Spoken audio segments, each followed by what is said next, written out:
Ирээдүйн бүтээгчид хаана байна вэ гэдэг асуултыг тойрч ярилцахаар Science Cafe-д зочин тоогоо цагт авлаа. Учир нь Монгол улс 2050 он хүртэл хөгжих зураглалдаа баяжуулах болон боловсруулах үйлдвэрүүдтэй болно мега төслүүд хэрэгжүүлнэ гэж тодорхойлчихсан байна. Тэгэхээр тэнд ажиллах инженер технологийн мэргэжилтнүүдийн тухай өнөөдөр ярихгүй бол оройтно. Энд лаборатори юм шиг, кафе юм шиг их сонирхолтой орчин байна тий. Тэ Science Cafe гээд ерөнхийдөө 2021-22 оны үед манай инновац технологи дамжуулах офис гээд ITTO гээд компани одоо байгаа. Тэр миний гол зорилго болохоор одоо оюутнууд их одоо гарааны компани байгуулах, ирээдүйд бизнес эрхлэх их зорилготой байдаг. Тэрний нэг нь одоо энэ Science Communication, Science Cafe гэдэг одоо Монголд их дутагдaltaй одоо шинжлэх ухааны энэ коммуникацийн талаар тэр санаачлагын үүднээс одоо манай оюутнуудын нэг анар одоо санаачлаад өөрийн одоо багийн хамт Science Cafe-г одоо 23 оны хавар байгуулаад одоо 2 дахь жилдээ үзэгчэнд энэ болохоор одоо байгаль ухааны инженерийн чиглэлээр сурч байгаа хүүхдүүд одоо хамгийн дуртай ирэх орчин туршилт хийх одоо урлан маягтай ингээ байгууллагад явж байгаад одоо их хувь судлаач одоо профессор багшийн хувьд бол их урамтай байдаг тий. Чимдийн Ган Зориг Монгол Улсын их сургуулийн инженер технологийн сургуулийн профессор. Ган Зориг багшийн хувьд инновац, нанотехнологи, энтерпренершипийг хөгжүүлэх олон санаачлаг гаргаж хэрэгжүүлж яваа хүн. Түүнчлэн их сургуулийн менежмент яаж өөрчлөгдөж байж аж үйлдвэрүүдэд хэрэгтэй мэргэжилтнүүдийг бэлтгэх вэ гэдэг тухай үнэтэй саналаа хэлж чадах туршлагатай хүн юм. Японд докторийн зэрэгээ хамгаалж 9 жил эрдмийн ажил хийж байгаад ирснийхээ дараа Ган Зориг багш инженер технологийн чиглэлийн анхны хувийн дээд сургууль болох Шинэ Монгол инженер технологийн дээд сургуулийг үүсгэн байгуулалцаж анхны захирлаар нь ажиллаж байсан. Мөн Монгол Улсын их сургуулийн дэд захирлаар ажиллаж байсан. Тэгэхээр багш судлаачийн хувьд ч менежментийн тухайд ч түүний үзэл баримтлал олон талаас нь харж тогтсон гэдэг нь маргаангүй зэ. Энд ирээд шинжлэх ухааны туршилтууд хийгээд тэгингээ кофегаа уугаад, уух юм уугаад ингээд байдаг ийм орчин байна тий. Тий. Ер нь зорилго нь бол яг 3 үндсэн зорилго байгаа. За анх одоо энэ Science Cafe энэ төслийг санаачилсан багийнхан бол эхлээд бол одоо колонн space гэдэг одоо хамтран суралцах орчин одоо бүрдүүлэх дараа нь одоо шинжлэх ухааны маш олон одоо хүнд хэцүү энгийн ойлголтуудыг нэг утгаар одоо нэг төвшөнд нэг соёлоор одоо мэдхийн тулд одоо Science Communication гэсэн одоо чиглэл байгаа. За сүүлд нь болохоор Bridging програм гэдэг аль ч одоо мэдлэгийн соёлын төвшин ялгаатай хүмүүс, мэрэгжил өөр хүмүүс за энэ туршилт хийнгээ, ивент хийнгээ тэ шинжлэх ухааны тодорхой нэг сэдвээр ярилцаад ойлгох зорилготойгоор ингээ байгуулагдаад үйл ажиллагаа явуулж байгаа. Одоо залуучуудын нэг талын стартап, нэг талын одоо ийм гоё орчин бүрдүүлээд тэгээ энэ одоо Монголын залуучуудын ялангуяа хүүхэд багцуудын одоо зохион бүтээх, техник сэтгэлгээ хөгжүүлэхтэй байгалийн ухаан, инженерийн чиглэлийн туршилтуудыг өөрсдийнхээ гараар хийх энэ сайхан одоо орчны анхны одоо суурьны Science Cafe Улаанбаатар ингээ байгууллагад 2 дахь жилээ үзэж байгаа. За мөн одоо 2 дахь салбар нь одоо Science Cafe дарханд одоо үйл ажиллагаа эхлээд одоо 1 жилийн нүүр үзэгч ингээд энийг одоо байгууллагын ажилдаад явж байгаа одоо амар олон одоо түүний багийнханд одоо маш их талархаж байна гэдэг. Сурагч оюутнуудын хүл бол тасардгүй гэж байна. За тийм байгаа. Энэ ер нь их өөрөө бас ажиллаж байгаа ингээд өдөр болгон ивентүүд за ерөнхийдөө бас анги хамт олноороо гэр бүлээрээ за мөн одоо бас тодорхой чиглэлээр одоо жишээ нь өөрөө одоо мэдээ сэтгэл зүйч хүн байгаа, сэтгүүл зүй чиглэлийн хүн байгаа. Тэгтэл тэр бол одоо химийн туршилт, биологийн туршилт, физик одоо орон чиглэлээр одоо тэр болгон туршилтыг хийгээд гараараа ингээ хийх болцоо байхгүй шүү дээ. Тэгэхээр бас байгууллага хамт олноороо гэр бүлээрээ за мөн одоо сонирхолтой туршилтыг ингээ хийх юм бүрэн болцоо байдаг.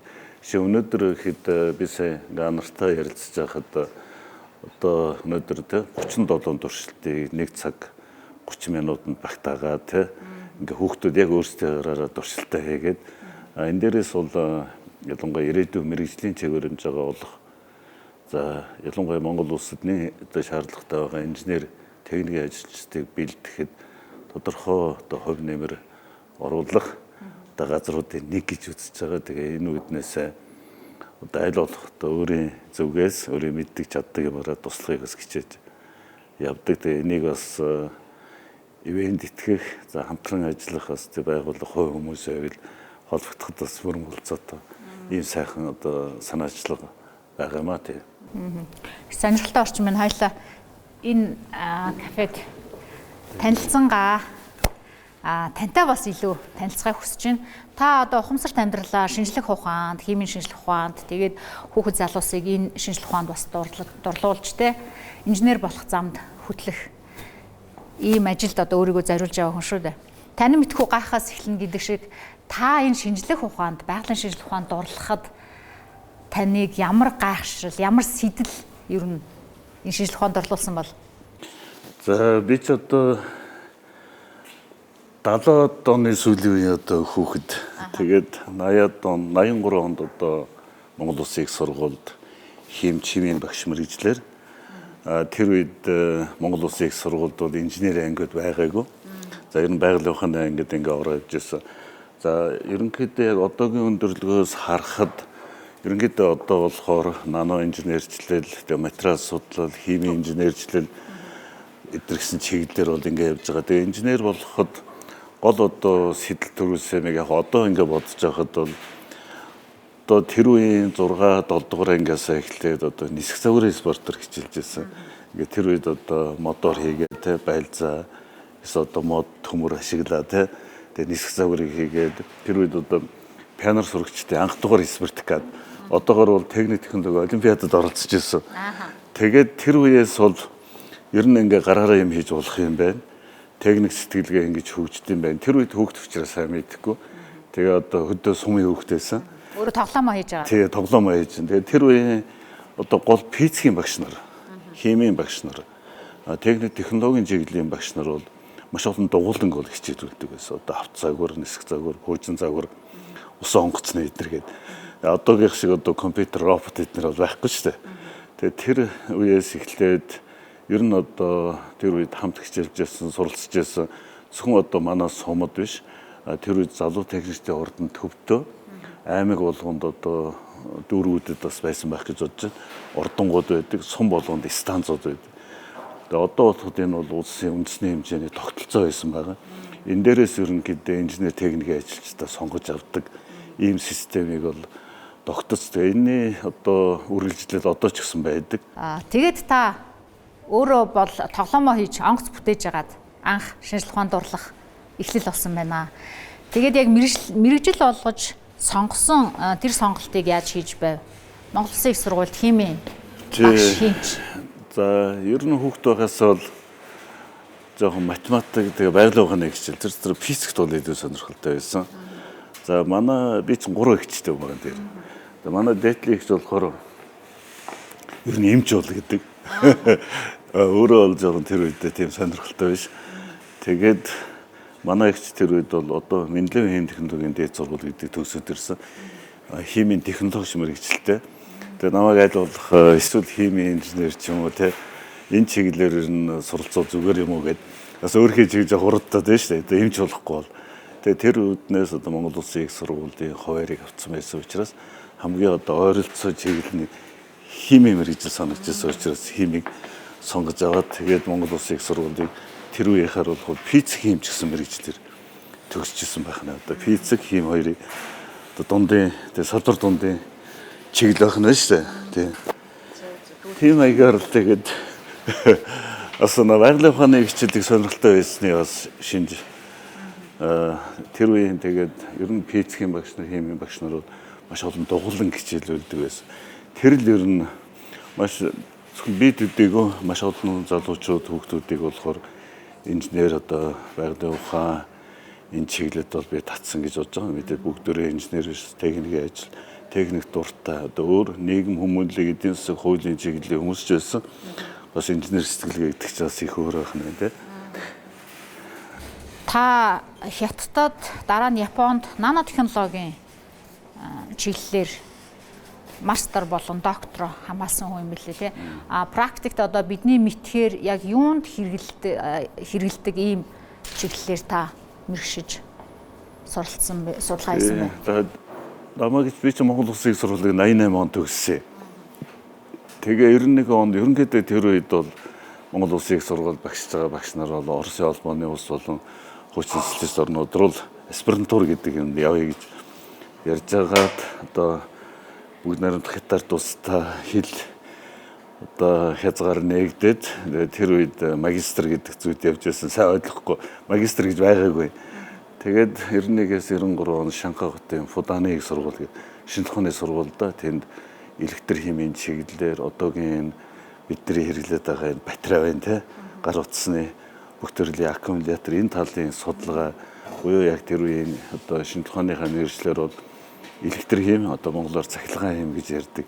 Энэ чиглэлээр одоо судалгаа хийж хагаад тэгээд Японы одоо Токиогийн технологийн их сургууль одоо профессор Масамачи Фужиера гэж багш миний одоо хийсэн Монголд хийжсэн судалгааг үндэслээд одоо Токиогийн технологийн их сургуульд 94 онд одоо нингийн үеийн одоогоор гар утас тий одоо жижиг дийлэгц камер телевиз одоо органик дийлэгцийн судалгаа дөнгөж эхэлж байсан. Тэр чиглэлээр намайг одоо урьж энэ чиглэлээр чи ажиллах уу гэдэг. Би очиод 1 жил ажиллачаад Монголдо буцаж ирээд одоо олон жил хийжсэн. Олон жил гэжтэй 7-8 жил хийсэн судалгааныхаа ажлаар Монголдо физик химийн чиглэлээр дэд докторийн зэрэг хамгаалаад тэгээд тэр жил инженерийн чиглэлээр ерэн цаашид 2 дахь доктор авъя гэд тэгээд Японы Токиогийн технологийн их сургууль манайхаар бол шивтээс Японы MIT гэж ярьдаг TIT гэд тэр сургууль Tokyo Tech гэд тэр сургуульд судалгаа хийж байгаа 2000 он доктор авсан. Одоо молекулын инженерчлийн чиглэлээр яг молекулын инженерчил гэдэг бол одоогийн нано технологид хамгийн ойр чиглэл байгаа. Тэгээ 2000 оноос л нано технологи гэдэг юм гараад анх одоо Америкийн засгийн газар технологийн албанаас одоо дэлхийн нийтээр нано технологийн санаачлага гэдгийг бол одоо Клинтоны засгийн газрын үед гаргаад тэгээд тэрнээс хойш улс солон өөрсдийнхөө үндэсний хөтөлбөрийг гаргаад тэгээд тэр чиглэлийн одоо Японд одоо төсөл рүү ороод ажиллаад 2006 онд Монгол улсаас ирээд тэгээд энэ чиглэлийг одоо хөгжүүлэх зорилготой. Тэгээд нэг мэдсэн жил одоо наногийн чиглэлээр ажилтдаг одоо болцсон л доо. Хэлж явах үед нь та яг энэ чиглэл рүү орсон байх нь. Та Японд докторийн зэрэгээ нано технологийн чиглэлээр суралцаж хамгаалж төгсөөд тэндээ бас хэсэг судалгаа хийж ажилласан байдаг. Тэр ажлынхаа талаар та дэлгэрүүлж яриач. Тэгээ ер нь би 2000 онд хамгаалчаад 5 жил яг судлаачаар ажилласан. Токиогийн технологийн орон тооны гэсэн үг байна. Судлаачаар ажиллахад яг за доктор аспирантур байхаас одоо гайгүй болгоод гэж бодож байсан л да. Тэгээд ер нь Японд судлаачаар ажиллахад нэлээд хүнд ачаал л да. Маш олон одоо доктор, магистрийн ажлуудыг удирддаг. Тэгээд 1 жил одоо зочин профессороор ажиллаад тэгээд Монгол руугаа буцсан. Тэр хооронд яг нано технологийн төсөл дээр ажиллаж байсан ерөнхийдөө одоогийн хагас дамжуулагч одоо органик дийлэгц, органик нарны зай энэ нано бүтцтэй материалуудыг яаж электроник хагас дамжуулагчд хэрэглэх үү гэдэг. Тэрний одоо хамгийн гол үр дүн бол энэ дийлэгцүүд байгаа. Одоо жишээ нь iPhone 8-аас эхлээл бүгд органик дийлэгцүүд байгаа. Та одоо мэдэрч байгаа бох тий. Одоо маш тооцох хурц тий. Тэгээ энэ чиглэлээр гарч одоо дараагийн том одоо бүтээгдэхүүн бол нарны зайн судалгаанууд гарч ирэх байх. Ингээд тунгалаг нарны зай. Тэгээд одоо энэ компьютерийн одоо чип одоо CPU гэж ярьдаг тий. Одоо хард одоо транзисторуудыг болохоор органик материалуудаар хийх.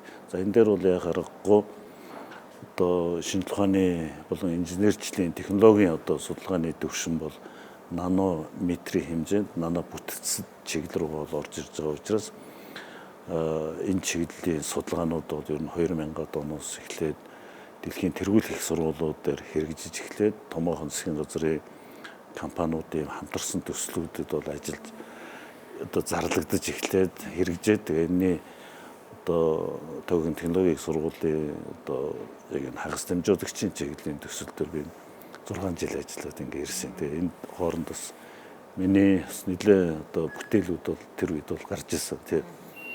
Тэгээ тэрнийхээ зарим чиглэлийг Монголд хэрэгжүүлэх гээд 2006 оноос хойш бас өнөө хүртэл бас ажиллаад явж байна. Та тэгээд Японд судлаачаар ажиллаж байх үед Японд үргэлжлүүлэн ажиллах эсвэл өөр одоо 3 дахь орн руу явж ажиллах тийм боломжууд юу байсан уу? Яагаад Монгол руугаа буцаж ирэх шийдвэрийг гаргаж ив? За мэдээж би одоо гадаад ажиллаж байгаа залуучуудыг бол нэлээд сайн ойлгоно л доо. Ерөнхийдөө ингээд судалгааны ажил руу нэлээд хүчтэй ороод ингээд урам зориг аваад бүтээлүүд гарч байгаа тохиолдолд мэдээ цаашаа явахыг бодсон шүү дээ. Тэгэхээр мэдээж дэлхийн одоо тэргуулах их сургуулиуд судалгааны төсөв ихтэй. Тэрийг бас засгийн газраас дэмжин, хувийн компаниудаас дэмжин.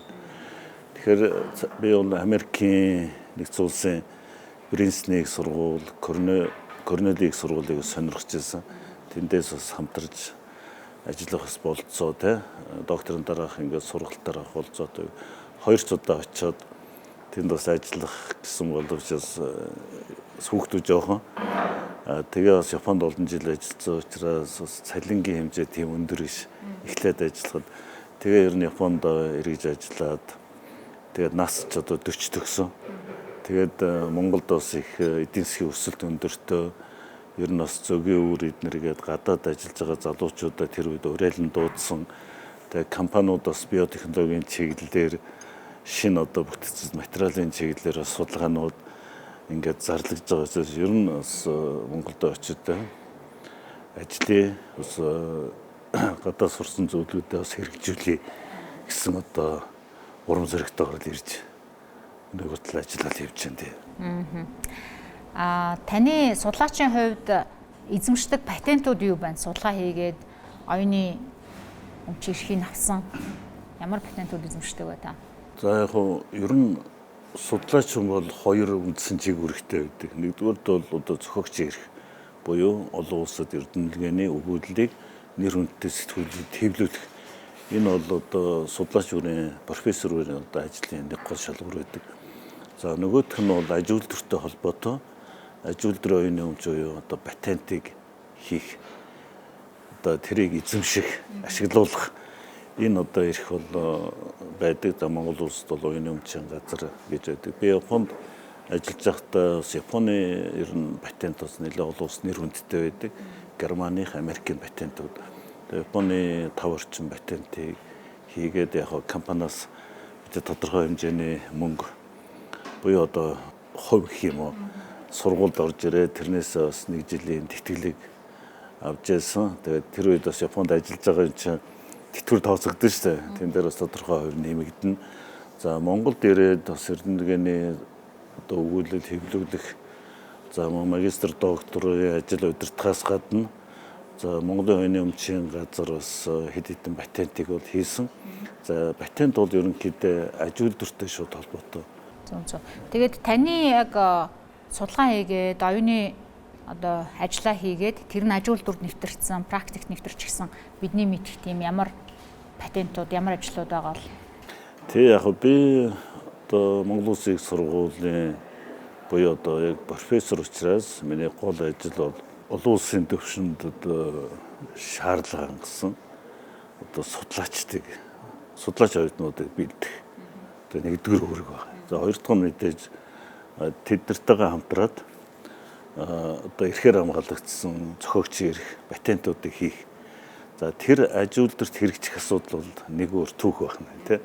За мэдээж энэ талд одоо хувийн хвшлийнхэн аж үйлдвэрийн салбарын их чухал үүрэг оролт байх ёстой байна. Судлаачдын одоо оюуны өмчийг ашиглах, хамгаалах одоо тэндээс бүтээгдэхүүн үйлдвэрлэх асуудал байна шүү дээ. За ингээд миний одоо гарч ирсэн нэг одоо хамгийн анхны стартап гэх юм. одоо Novelty гэж компани байдаг. Тэгээ одоо Nano Protect гэдэг одоо гадаргуу дээр нано одоо захирын оксид, титаны оксидийг нингийн үе суугаад ус нэвтэрдэг. За одоо агаар цэвэршүүлдэг, тэгээ тоос одоо баг тогтдог. Ийм одоо арьс шир, ноос, ноолуур, за барилгын материал одоо гэр ахуйн зориултаа ямар ч одоо бохирддог, тэгээд одоо амархан ус нэвтэрдэг тийм гадаргаанууд дээр хамгаалт их Nano Protect гэдэг бүтээгдэхүүн. Усны хамгаалалт үүсгэх нь үү? Тийм. Нэг хэсэг ерөнхийдөө гол худалдаа авахчид нь бол нэг 15-аас 25 насны залуучууд. Ер нь нэлээ их одоо хандлттай байж байгаад ковидын өмнөөс бол одоо төр зөксөөгд ахаад одоо энэ жилээс эр брэндээ хийгээд энийг бас ахиж үйлдвэрлэх тий одоо дархан одоо үйлдвэрээ ахиж одоо жижиг үйлдвэрлэдэг. Таны сүүлд төвлөрч ажилласан судалгааны ажлууд юу байна вэ? Тэгээ ер нь судалгааны ажил бол би Монгол Улсын их сургуулийн дэргэдэх нано шинжилгээ ухаан, нано инженерчлэлийн, нано технологийн төв яг бид нар товчсон нэг нано төв гэж ярьдаг. Энэ 8 онд байгуулсан. Тэгээ одоо бараг ер нь 20 жил төгчнө. Тэгээд тодорхой яг бүтэц эднэр бол их өвөрмөх зохион байгуулалтаар өнөө хүртэл ажиллаж ирсэн. Тэгээ наногийн төвөр ер нь одоо маш олон оюутнууд дамжиж мөн доктор, магистр тий хамгаалаад гадаад төдийгөө дотоодын одоо аж үйлдвэрийн салбар ихтэй сургуулиудаар бол ажиллаж байгаа. Тэгээ энэ дээрээс ингээ харахад бол эхний үед бол эхний 10 жид бол манай наногийн төв болохоор Монгол Улсын их сургуулийн дэргэдэх байх нь байна шүү дээ. Хвчлэн хүний нөөцийг бэлдэх ийм зорилттой оюуны өмчийг гаргах юм зорилтоор бол төлөвлөжсэн. За ерөнхийдөө 2020 оноос хойш ахиж одоо үндсэн зорилтууд арай өөрчлөөд Монголын одоо байгалийн болон биологийн нөөцөд суулгуулсан нано бүтцэд материалууд одоо загварчил, процесс, шинэ бүтээгдэхүүн гаргах чиглэлээр бид нэр ажиллаад тэгээд одоо хамгийн сүүлийн одоо дөрвөлтөө бүтээл гэх юм уу оюуны өмчөд бид нэр одоо Монгол бол металлаар их баялаг байх нь шүү дээ. Одоо Эрдэнэтэд маш одоо олон тооны зэсийг бол катодын зэсийг бол гаргаж авч одоо экспортлож байна. Одоо Эрдмийн ачдыг тий одоо гал сэнти тэгээ Эрдэнэтийн өөрийнх нь үйлдвэрийн гарч ирэх төлөвтэй байна. За алт мөнгө байна. За энийг одоо нэмэн хүртэг шингэсэн бүтээгдэхүүн байхын тулд мунтаглах шаардлагатай микрометрийн хэмжээнд, нанометрийн хэмжээнд тэгээ тэрний бол үндсийн их өсдөг хэрэглэгээ их өргөн болж ирж байгаа. Ялангуяа ковидоос хойш тэгээ энэ чиглэлийн одоо техник эдийн засгийн үндэслэл хийх, за энэ чиглэлээр одоо патент авах гэсэн чиглэлээр бол манай 2 групп ажиллаж байгаа. За нэг хэсэг залуучууд бол минералын чиглэлээр одоо бид нэр Монгол бол минералаар бол гайхалтай баялаг. За мөн одоо хөдөө аж ахуйн биологийн гаралтай түүхий гэхээр биологийн нөөцөөр бол Монгол улс бол ер нь Азийн анхаарлыг бол их татж байгаа олон улсын анхаарал. Энэ дээр бол одоо мал аж ахуй байна те амтэн. За мөн одоо ургамал байна. Монголд одоо судлагддаг маш олон тооны ургамал. Тэндээс одоо хэрхэн яаж шинэ материалуудыг гаргаж авах уу? Оюуны өмчийг яаж хийх үү? За мөн одоо хаягдл байна. За энийг бол гадаад бол бас баялаг гэж ярьдаг те. За энийг одоо яаж эко зөв одоо хөгжүүлэх үү гэдэг тал дээр одоо манай оюутнуудаас тодорхой судалгааг хийж байгаа. Тэгэхдээ миний тавьж байгаа одоо чиг шаардлага одоо хүсэлт бол оюутнуудаа аль болох одоо Монголынхаа түүхийд материалыг ашиглаад шинэ бүтээгдэхүүн тэгээд дэлхийн зах зээлд гаргах дотоодын одоо маш олон нийгэм эдийн засаг тулгараад байгаа асуудлыг шийдэхэд та хэд одоо гол үйл ажиллагаа чиглүүлэх хэрэгтэй шүү гэдэг л одоо чиг хандлагатай сүүлийн 3-4 жил ажиллаж байгаа. Ер нь түрүүчээс үр дүнгууд бас гарч эхлээд оюутнууд ч гэсэн их сонирхолтой. Таны санаачилж хийсэн ажлууд, судалгааны ажлууд гэл ажлуудыг харахаар олон төрлийн ажил байна. За их сургуулийн танхим, лаборатори, за тэгээд их сургуулийн танхимаас гадуурх ажлууд гээд огтлцож байгаа нэг зэг нь мэдээж шинжлэх ухаан байна. Зорж байгаа нэг зүг нь бас нэг буюу хүүхэд залуучууд гэдэг зүг рүү байна гэж би бол харсан. Та эрдэмтэн хүний хувьд, багш хүний хувьд ер нь яг ямар зорилготойгоор ажиллаж байна вэ? Юу гэдэг ингээд том утгаар нь. Тэгээ ер нь бид нэр аягуулсан одоо өгөгдөл дээр ажиллах хэрэгтэй байгаа. Одоо дата анализ одоо тэгэл их ярьж штэ. Хитрхи бас зарим үе жоохон туушрах гэдэг те. Шинэ одоо ингээл хиймэл оюухан гараад ирлээ те. Ингээл одоо их сургуулиудын хөтөлбөрөд хамаагүй их өөрчлөх гэдэг ч юм уу те. Тэгэхээр технологийн энэ хурдтай одоо очих юм уу эргэлтүүд улам богиносод байгаа. Одоо намайг оюутан байхад 20 жил 30 жилдний хурцлэгддэг байсан бол одоо 2-3 жилд одоо технологийн өөрчлөлтүүд нэг цикл гарч ирэх гээд байгаа. Ялангуяа нано технологич нэг 15-аас 20 жилд явлаа шүү дээ. Тэгээ хиймэл оюухан залгаж гарч эдгээр хоорондоо маш нэгт уялдаад.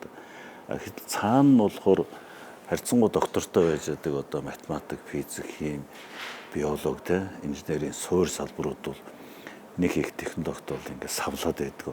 Доктортой энэ дээр л их сургуулиуд айл бол хөтөлбөрөөр бага өөрчлөх шаардлагатай. Цаана нь бол хүн бэлтгэж байгаа учраас те. Одоо манай дээр энэ дээрээс бас би бол санаатай биш одоо мэдхгүйгээс эсвэл мэдлэг байгаас бол зарим өөрчлөлтүүд их яваад тэгээ энэ дээрээс бол нийгэмд бол жоохон мэрэгчлэлтэн муу бэлтгэж чинь гэсэн асуудлууд бас их сургуулиуд дээр бас ирэх гээд байдаг л да. За Монгол улс бол хөгжлийнхөө стратеги алсын харааг тодорхойлсон. Олон боловсруулах үйлдвэрүүдтэй болно гэж байгаа. Мега төслүүд хэрэгжүүлнэ гэж байгаа. Тэгэхээр тэнд амин сүнс мэрэгчлэлтэн бол инженер. Тэнд ажиллах инженерүүд ер нь хаана байна вэ? Бэлтгэгдэж байна уу? За ер нь одоо ерөнхий боловсруулалтаас нь эхлээд одоо зөвхөн инженер технологи гэхгүйгээр байгаль нийгмийн одоо тэр одоо мэдлэгийг маш зөв улс ортой эзэмшүүлэх ийм шаардлага бол одоо байгаа. Тэгээ ерөнхийдөө одоо Монголд хамгийн дутагдaltaй мэрэгжлийн нэг бол бүтээгч одоо хүмүүсийг бэлтгэх шаардлага байгаа. Тэр бол мэдээж одоо инженерүүд байна. Нэгдүгээрт нь, хоёрт нь одоо эмч, тэгээ техникийн ажилчид ингээд тэрийг зөвхөн одоо их сургуулиар бэлтгэх биш. За энэ дээр одоо технологийн коллежууд байна. Одоо манайхаар одоо политехник коллежууд байна те. Одоо сүүлийн үед КОСОНууд байна. Мэргэжлийн одоо сургалт үйлдвэрлэлийн төвүүд байна. За заавал одоо богино хугацаагаар бэлтгэх шаардлагууд сүүлийн ялангуяа олон улсын чиг хандлага за мөн одоо энэ мэдээллийн технологи компьютер хүчтэй хөгжиж байгаа учраас мэргэжил эзэмших асуудал их өөр болж байна л доо. Хамгийн гол нь яг нэг мэргэжил гэж би ярих нэг тийм дуртай биш ээ. Ерөнхийдөө хамгийн гол нь одоо зөв хүн болгох. Тэгээд тодорхой ажлын байран дээр хөрөх чадвартай. Тэг хандлага их зүйтэй, ёс зүйтэй энэ чиглэлээр л хүнийг бэлтгэх нь хамгийн зөв гэж гарч ирж байгаа. Тэрнээс биш их нарийн мэргэжлийг бол их сургуулиас гадна бас хувийн компани ажил олгогч нар бол нэлээд олгодог богино хугацаагаар одоо бидний хэлдгээр бол сертификаттай сургалтуудыг олон улсууд дотоодын түвшинд бол авах бүрэн болцоод улам бүр нэгдэж байгаа. Тэгэхээр энэ зөвхөн Монголд явагдаад байгаа болцоос энэ олон улсын их сургуулиуд маш их савлгаатай байгаа. Одоо хэрхэн яаж чигвэрэмж байгаа энэ одоо их технологийн их хурдтай хөгжлийн хувьд зохицуулах уу бид нар гэх. Энэ дээр бол нэлээд олон асуудал. Би бас энэ талаар бас нэлээд хоббитой сонирхож уншдаг. Тэгээ бас Монголд хэрэгжүүлэх зарим нэг зүйлүүд дээр бас ордлого хийдэг. Тэ нэг яг энэ чиглэлийн судлаач гэх юм.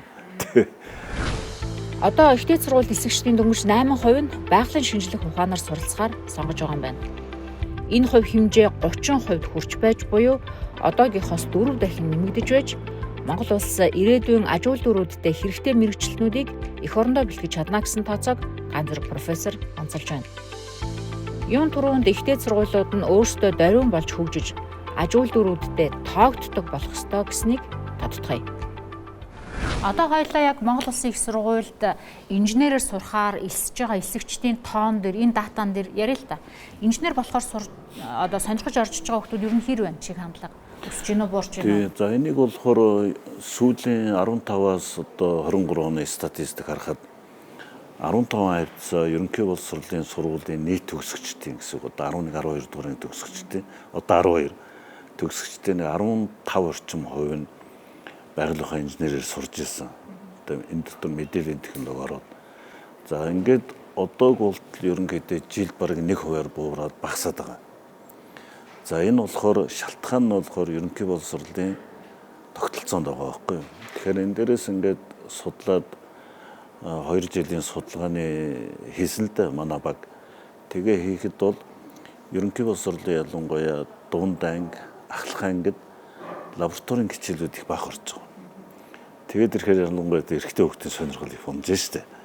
Тэгээ дандаа ингээд самбар дээр ингээд олимпиадын хүнд бодлогод бодоод явхад хүүхд болгон тэрний ачааллыг дааж чадахгүй. Тэгэхээр хүүхдийг одоо жишээ нь ингээд зураг зурдаг гэвэл битээр харьцаа зургийн хичээлд ингээд суухад авцалд байгаа юм штэ. Гарааны нөхцөл нь ижил байх нь тий.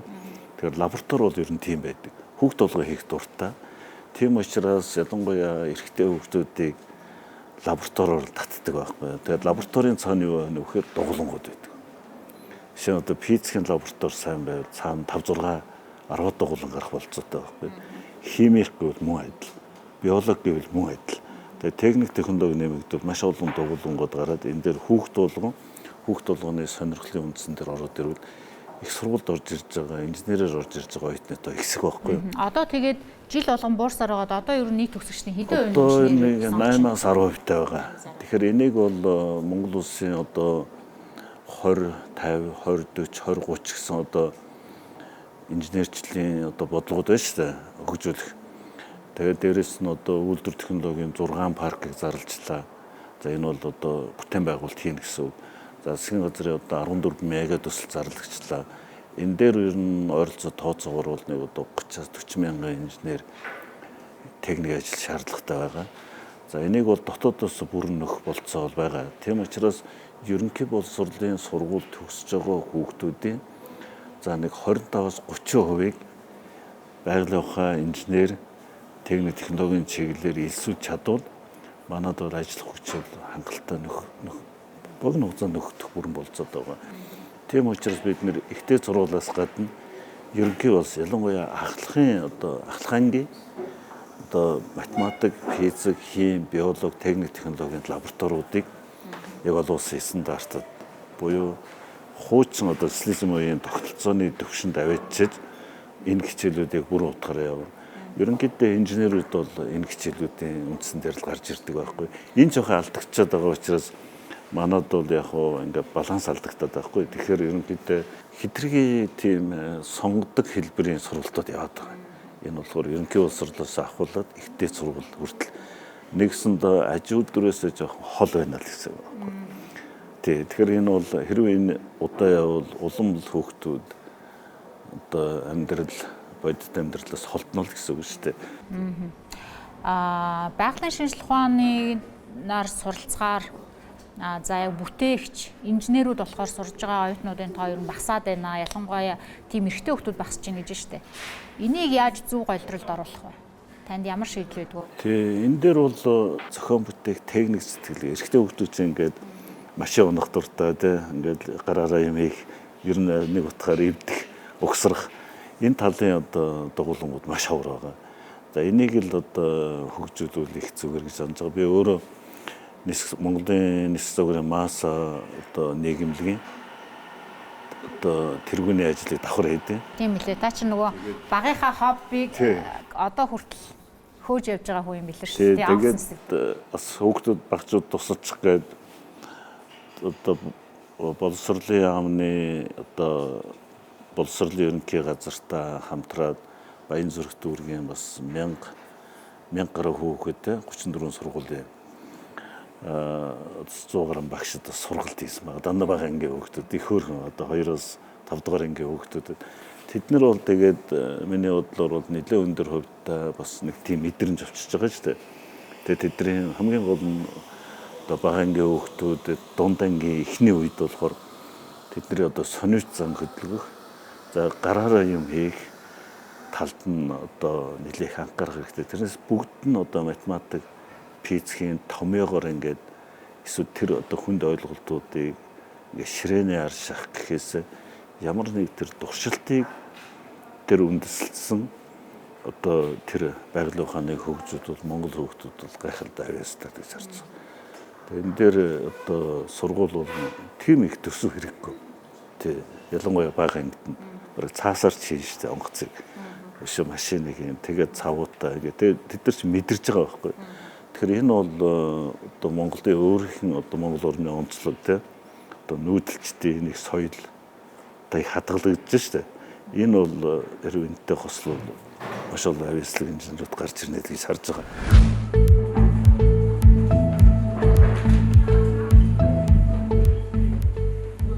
Хүүхдүүдийг лабораторид туршилт хийлгэж, зохион бүтээлэг гэхэд нүд нь гялалзаад л ирдэг.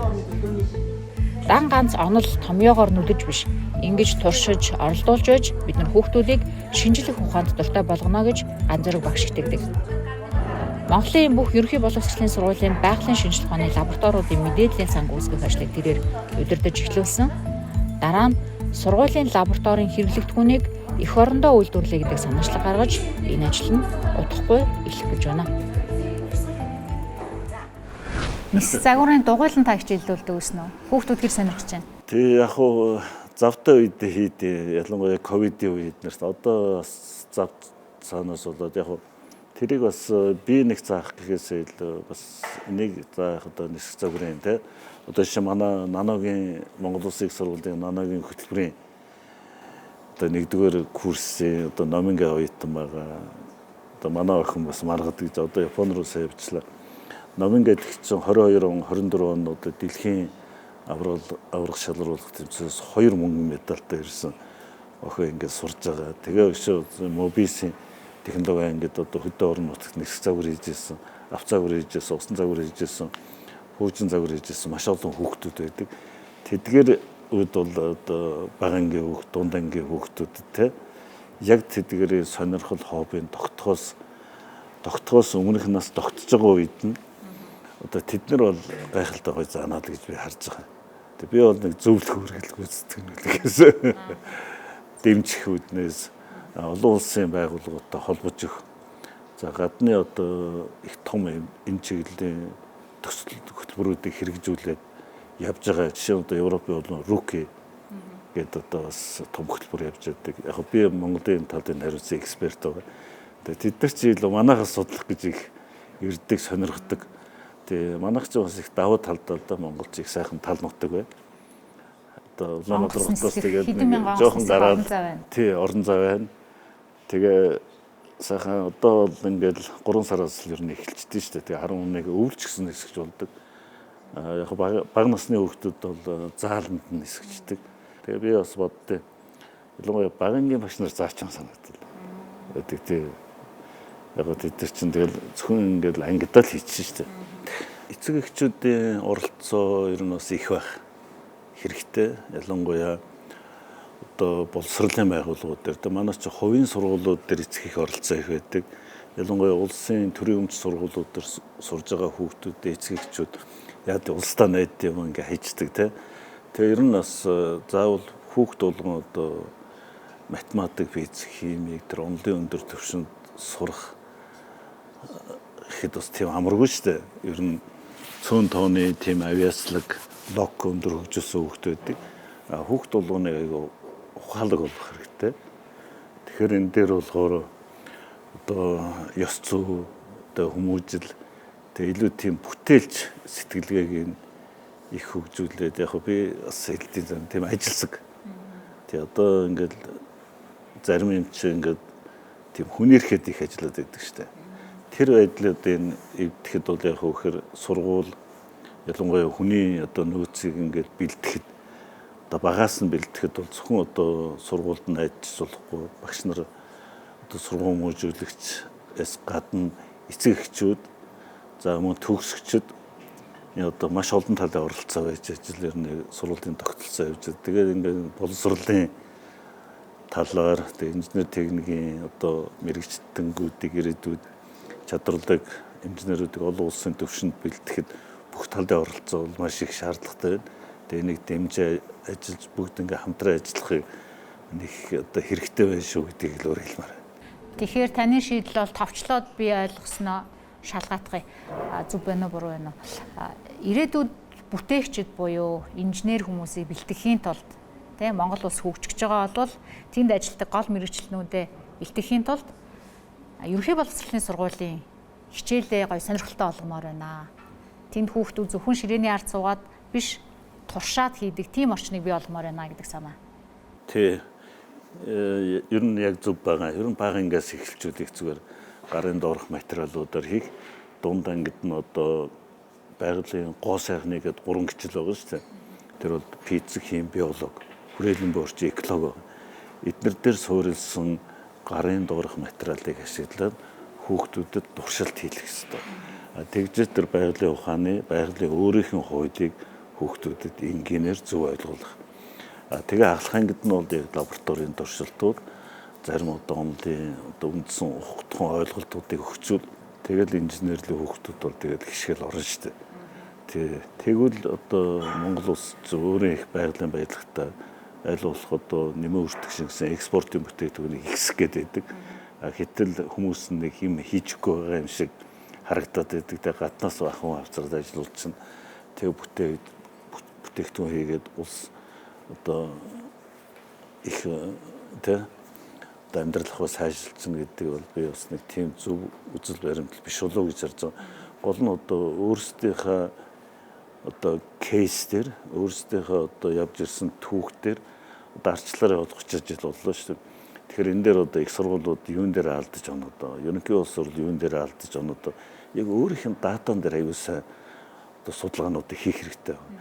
Гадны хүмүүсээр биш өөрснөө хийх хэрэгтэй. Тэгээд тэн дээрээс алдаа оноогоо дэнсэлчвэл цаашдаа тэрийг бодлого суулгах хэрэгтэй.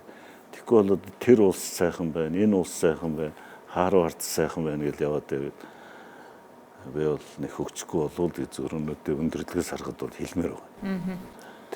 Тэрнээс Монгол улсын их сургууль ч юм уу шүтээс муудаа одоо муу хүмүүсийг бэлтгэж байгаа юм биш шүү дээ.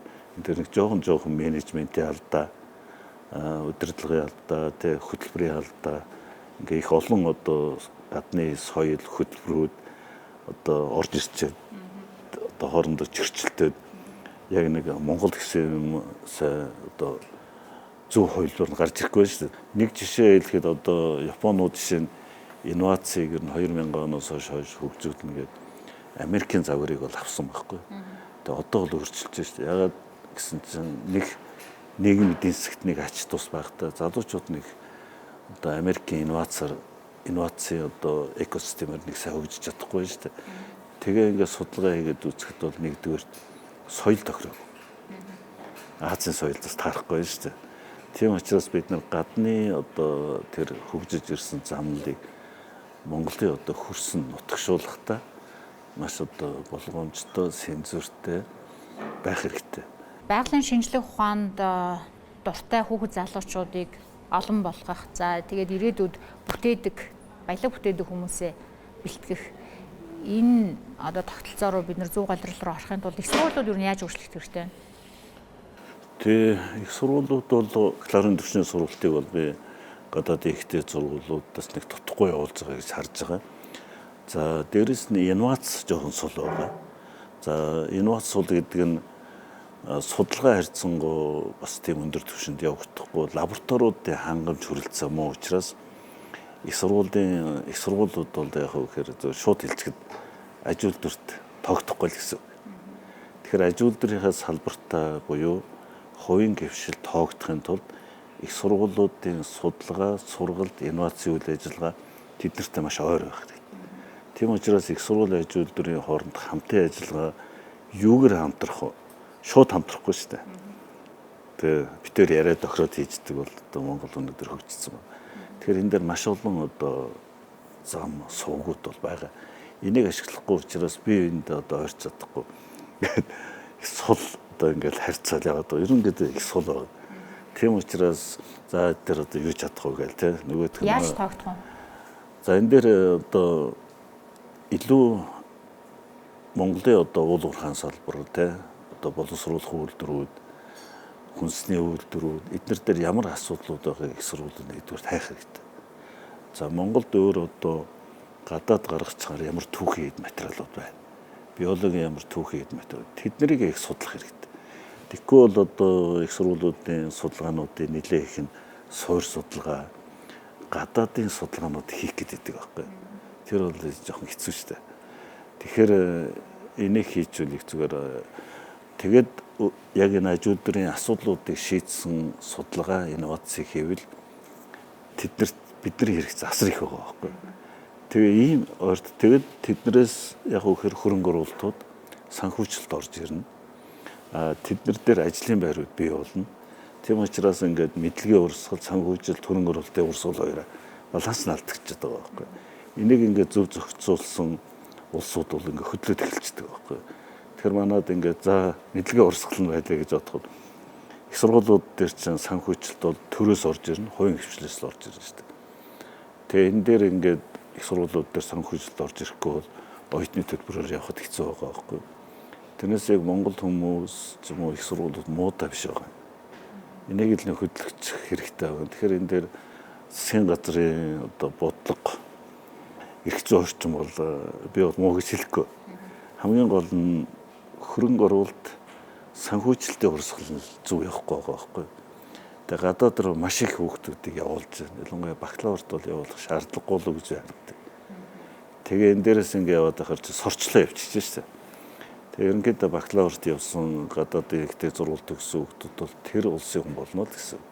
Тэнд их ажиллана. Яг тэгэхээр бүх юмыг тэнд сурчиж шүү дээ. Яг гол сонирхол төрөх мэрэгжил эзэмших. Тэгэхээр ерөнхийдөө одоо инженерээр одоо мэдээ шаардлагатай гэж үзэж шүү дээ. Энэ тохиолдолд ажлын байрыг яг одоо ажлын байрны таатай орчин, за ажлын байрны их одоо орчин үеийн шаардлагат нийцсэн байдал те хамгийн чухал бол цалин байна. Хэрвээ энийг одоо шийдэхгүй бол жишээ нь одоо Монголд инженерээр ажиллах одоо 4-5 жилийн дараа төгссөн инженерээр ажиллах хүүхдүүд бол мэдээж олон улсад ажиллаж байгаа инженерийн хэмжээний цалин авахыг бодно шүү дээ. Тэгэхгүй бол гадаад руу одоо brain drain гэдэг урсгал бол тасрахгүй. Одоо ингээл одоо манайхаас бол зөвхөн одоо бид нар бүгд найрамдах хятад улсыг хүн ам ихтэй гэж бодсон инженерийн дутагдaltaй байгаа шүү дээ. Тэгэхээр манайхаас айлуулах сайн оюутнуудыг аваад тэнд бакалаврт нь бэлдээд ерөнхийдөө тэндээ инженерээр ажиллуулах энэ одоо процессыг их явуулж байгаа. Тийм учраас энийг яаж тогтоом барих вэ? Яаж одоо хангах уу гэдэг дээр энэ дээр нэлээд томоохон бодлого үндэсний хөтөлбөрүүд хэрэгтэй байгаа гэдгийг би хэлмээр байгаа. Одоо бол яг үнийг хэлэхэд нийгэмд байгаа нийтлэг ойлголт гэх юм бол гадагшаа их сургуульд, ихтэй сургуульд илсэж одоо тэнцэж чадаагүй Монголынхоо их сургуульд сурдаг гэсэн ийм ойлголт хандлага байгаа шүү дээ. Би бол бас тэгж бодохгүй байна. Ерөнхийдөө одоо бид нар чинь ингэж байна шүү дээ. Харвард ч юм уу, MIT ч юм уу, Европын холбооны сайн сургууль төгссөн хүүхдийг л одоо хэвлэл мэдээлэл гаргаад идэг шүү дээ. Бид нар чинь тэгтэл Монголын одоо жирийн их сургууль төгсөж байгаа бакалаврын хүүхдийг тэгж гэнэ үү? Үгүй те. Барагтаа үгүй байгаа. Тэгтэл миний хувьд тэр хоёрын төвшин адилхан байхгүй. Тэд нар бас дөнгөж бакалавраа төгсөөд адилхан ном, адилхан хичээл үзсэн шүү дээ. Тэгээ ажил орж байгаа хүүхдүүд одоо Google ч юм уу те, Amazon ч юм уу, эсвэл одоо нэг том компанид ажилд орж Samsung ч юм уу. Монголд бас төгсөөд орж байгаа хүүхд хоёрын төвшин бол яг гоо мэдээ жоох ялгаатай байж магадгүй. Гэхдээ ер нь хавцаа. Тийм учраас илүү одоо дотоодод төгсөж байгаа сайхан залуучууд тэд нар гаргаж ирэх хэрэгтэй. Сүүлийн үед бас миний ажиглалтаар гадаадын ихтэй сургуульд явж байгаа бакалавр, магистр, доктор оюутны тоо бол харьцангуй цөөрж байгаа.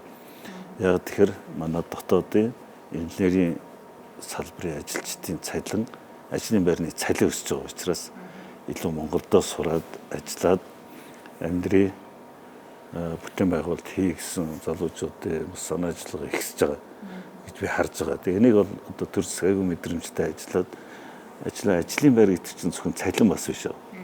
Орчин те хамгийн гол нь одоо ер нь шинэ хятадын нэг судалгаа байдаг л да. Одоо гадаадаас мэдээж хятад ч үе дуудсан байхгүй. Тэгээд нэг одоо хүмүүс нь ирэхгүй. Одоо бол маш мундаг байна. Ер нь бүхнээ л одоо татна шүү дээ.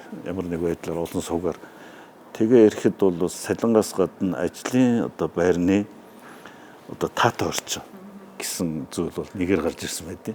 За баярлалаа танд. За баярлалаа. Судалгааны их ажлынхаа хичээлийнхээ хажуугаар цаг зав гаргасанд маш их баярлалаа. За их баярлалаа. Чимдийн Ган зэрэг Монгол Улсын их сургуулийн инженер технологийн сургуулийн профессор. Ганцзараг багшийн хувьд инновац, нанотехнологи, энтерпренеуршипийг хөгжүүлэх олон санаачлаг гаргаж хэрэгжүүлж яваа хүн багш судлаачийн хувьд ч менежментийн тухайд ч түүний үзэл баримтлал олон талаас нь харж тогтсон гэдэг нь маргаангүй зэ.